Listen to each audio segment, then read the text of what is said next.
A história de Cujo. Olá, amante do terror.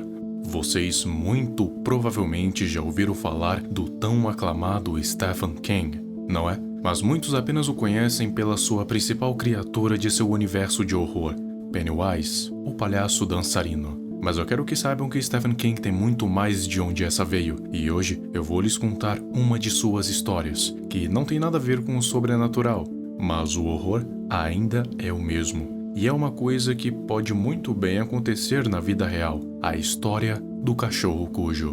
Tudo começa em uma fazenda da família Camber, composta por Joe, Charity e Brett. Cujo era o cachorro dessa família. Joe, embora o amasse, nunca o vacinou contra a raiva, um vírus que causa uma confusão mental e acaba tornando animais infectados altamente agressivos.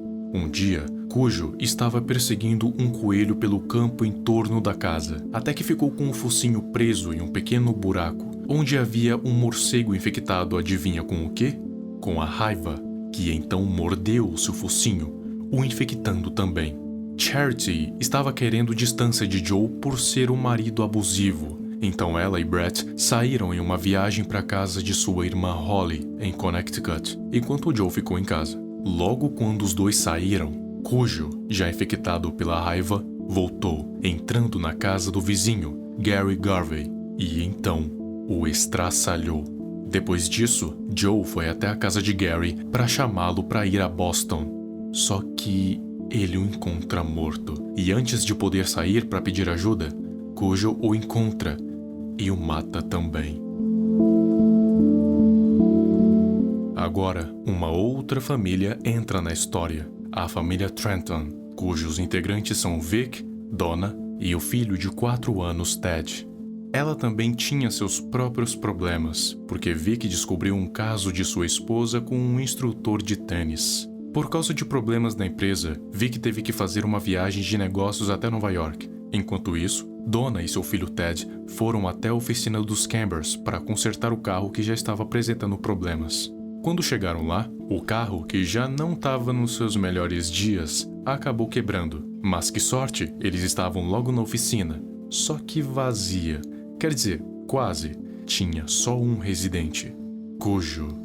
Donna e Ted acabaram ficando presos dentro do carro, porque tinha um São Bernardo assassino do lado de fora pronto para trucidá-los. E um São Bernardo pode pesar até 90 quilos, então ele é consideravelmente forte. Donna e Ted ficaram trancados no carro durante muito tempo. E claro, a fome e a sede começaram a bater. Só que Cujo ficava do lado de fora o tempo todo e não iria deixá-los escapar tão fácil. Em uma tentativa falha de sair, ela foi mordida no estômago e na perna, mas conseguiu escapar por pouco, voltando para dentro do carro. Vic havia retornado de viagem já preocupado porque a sua esposa não atendia ao telefone, e piorou quando não encontrou ninguém em casa. Ele chamou a polícia, que, seguindo as pistas, enviaram o xerife George para a casa dos Cambers. E, chegando lá, acabou sendo pego de surpresa por Cujo, que não deu tempo nem para ele tirar a arma do coldre, o matando. Dentro do carro de Donna havia um taco de beisebol, que ela não tinha tentado usar ainda por falta de coragem. Mas ao ver o seu filho definhando por desidratação severa, resolveu tentar alguma coisa, partindo para o ataque. Ela quebrou o taco na cabeça dele, em vão, porque era um São Bernardo enlouquecido que não ia parar só com aquilo. Então, no seu ataque final, Donna usou a parte quebrada e pontuda do taco para empalar Cujo, aparentemente o matando. Donna, então aterrorizada, pega a arma de George para quebrar o vidro do carro e resgatar Ted. Mas lembra que eu disse que ela aparentemente tinha matado Cujo? Então, na verdade, ele ainda não tinha morrido e usou seu último suspiro para atacar os dois. Mas Donna já estava com a arma e atirou nele, assim o finalizando de vez.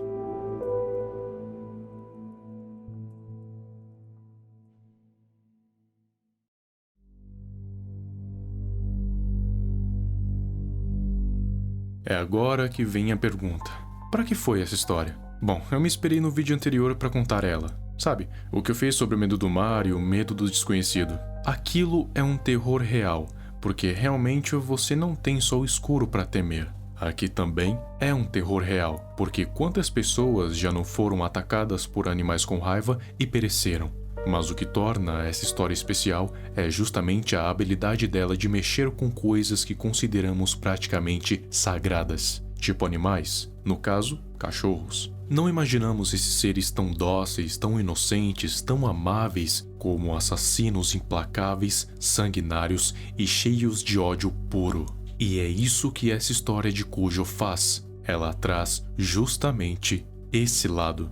E o pior de tudo é que isso aconteceu justamente por um descuido dos próprios donos. Aqueles que deveriam protegê-lo, cuidar dele, por um descaso transformaram um ser tão gentil em uma máquina de matar descontrolada.